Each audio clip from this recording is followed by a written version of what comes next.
semuanya, kali ini bersama saya Faris Dari, kita akan bersama-sama latihan tentang pemrograman Python. Nah, soal pertama ini tentang text file I/O, input/output, dan tentang string, methods pada string. Jadi bisa kita lihat soalnya. Di sini ada program dan ada text file email1.txt. Nah, pertanyaannya, jika programnya dijalankan, ya, kira-kira apa yang muncul pada emails2.txt?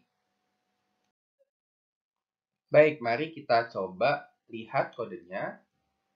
Di sini standar untuk membaca dari suatu file, dan di bawahnya standar untuk menulis ke file, ya. Perhatikan modenya. Selanjutnya, ini ada for loop untuk masing-masing baris di email 1.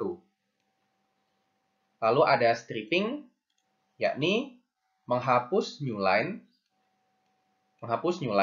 di awal dan di akhir masing-masing barisnya. Dan di sini lihat ada assignment ke X. Lalu di bawahnya X.replace, ya. X.replace itu yang terjadi di sini adalah mengembalikan kopian string di mana semua kemunculan ini digantikan dengan empty string. Nah, cuman perhatikan, ya. Di sini ada assignment, tapi di bawahnya tidak ada assignment. Nah, itulah kenapa, ya, ketika di print di bawah ini, hasilnya ternyata tetap ada @ui.ac.id. Ya, karena hasil replace-nya tidak di-assign kembali ke X. Soal selanjutnya, kita bisa lihat bahwa ketika kita jalankan, kode ini akan ada error invalid syntax. Kira-kira kenapa ya? Ya, jadi errornya, kita lihat penggunaan quotes-nya.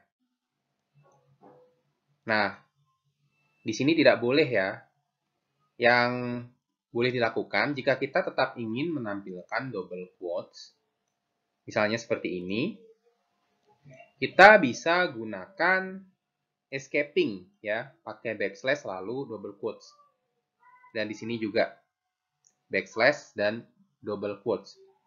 Atau kita juga bisa gunakan triple quotes seperti ini, ya. Cuman perhatikan di sini, ya. Di sini ada spasinya. Jika tidak ada spasinya, maka akan error juga. Soal selanjutnya tentang exception handling pada Python. Kita lihat di sini bonus 1000, 6 users 10. Nah, kira-kira apa yang dicetak oleh program berikut? Dan yang dicetak adalah some other error serta program finishes successfully. Kenapa? Di sini kita lihat, ya, 6 users apakah lebih dari 0? Ya, maka kita akan masuk ke percabangan ini, bonus per user sama dengan bonus dibagi 6 users. Dan bonus per user akan mendapatkan value float 100.0. Nah, sayangnya terjadilah masalah, ya, di sini. Ya, ini terjadi type error. Karena tidak bisa kita concatenate string dengan float. Errornya, karena bukan zero division, tidak masuk sini, tidak ditangkap di sini, bukan name error, tidak ditangkap di sini. Dan di sini ada semacam wildcard. Jadi di sini akan menangkap semua jenis error, ya, selain zero division dan name error tentunya. Jadi error yang tadi itu, ya, yang saat di sini tadi itu kan type error, akan masuk ke bagian sini. Oleh karena itu dicetaklah some other error. Dan karena errornya udah ditangkap, maka print ini akan tetap dijalankan. Soal selanjutnya, kita bisa lihat di sini apa yang terjadi ya. Diasumsikan pantun.txt tidak ada. Silakan pause dan perhatikan kodenya. Ya, baik. Jadi di sini pantun.txt tidak ada. Kita mencoba membuka file yang tidak ada. Dan tentu saja ada error ya. Error itu akan ditangkap di sini, except. Sehingga dicetaklah print file tidak ditemukan. Cuman perhatikan ya, di sini ada assignment fileku ya, yang sebenarnya tidak terjadi. Assignment-nya tidak terjadi karena errornya muncul duluan di sini pada saat open. Sehingga finally ini ya, ini pasti dijalankan apapun yang terjadi, tidak ada error. Dan kita masuk finally, lalu di sini kita lihat fileku.close. Sayangnya fileku itu karena variable assignment yang di atas ini belum terjadi, maka fileku tidak dikenali, sehingga terjadilah name error. Fileku is not defined. Soal selanjutnya, kali ini tentang list dan function. Jadi kita lihat, kita analisis apa yang dilakukan oleh fungsi berikut jika X dipastikan bertipe list. Ya, kita lihat kode yang ada di dalam function definition-nya. Di sini Z empty ya. Kemudian kita lakukan iterasi masing-masing elemen pada list X. Dan di iterasi itu kita cek ya hasil modulo 2. Apakah elemen itu mengembalikan 1 atau true? Karena kalau mengembalikan 0 atau false ya, tidak akan masuk sini. Tidak akan masuk yang bawahnya ini.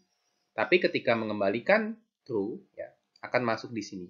Dan kapan elemen itu, ya, modulo 2 mengembalikan true, yakni ketika elemen itu bersifat ganjil.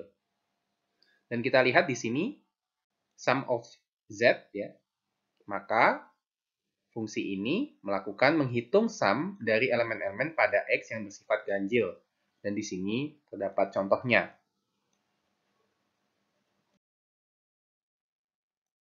Dan soal selanjutnya, di sini terdapat kode Python yang dimaksudkan. Ya. Jadi kita ingin kode ini mencari karakter pada suatu string dengan Unicode code point terbesar. Tapi ternyata ada bug. Nah, bugnya muncul di mana di sini? Ya, baik. Jadi kita bisa lihat di sini ya. Ini tidak masalah ya. Penamaan functionnya. Kemudian return none juga nggak masalah. Jika panjang stringnya 0, maka return none. Nah, ternyata di sini ada masalah nih. Di sini ada masalah. Masalahnya apa? Ya, kalau kita jalankan ya. Kalau kita jalankan fungsinya, contohnya largest ABCD, ini mungkin terlihat benar. Jadi, yang memiliki Unicode code point terbesar ya, dari ABCD kan memang D ya. Ya, tapi bagaimana dengan ABCD kapital semua? Nah, ternyata ini dikembalikan A. Nah, ini karena kita setnya ini salah. Jadi kita atur harusnya yang karakter dengan nilai Unicode code point terbesar sementara itu harusnya bukan A. Kita harus jangan dikasih A secara hard-coded. Ya. Harusnya itu karakter yang pertama pada string itu. Ya kan? Jadi ya sudah kita gunakan aja S index 0 alih-alih A ya. Di sini juga terlihat salah largest 0 1 2 3 ini malah mengembalikan A. Jadi bug-nya itu di sini. Soal selanjutnya. Nah, di sini jangan tertipu dengan nama variabelnya ya. Jadi pertanyaannya apa yang dilakukan fungsi Python di bawah ini jika lst dipastikan list of ints ya, integers yang tidak kosong. Nah, di sini ada sum. Cuman apakah fungsi ini mengembalikan jumlah semua elemen atau sum pada list LST?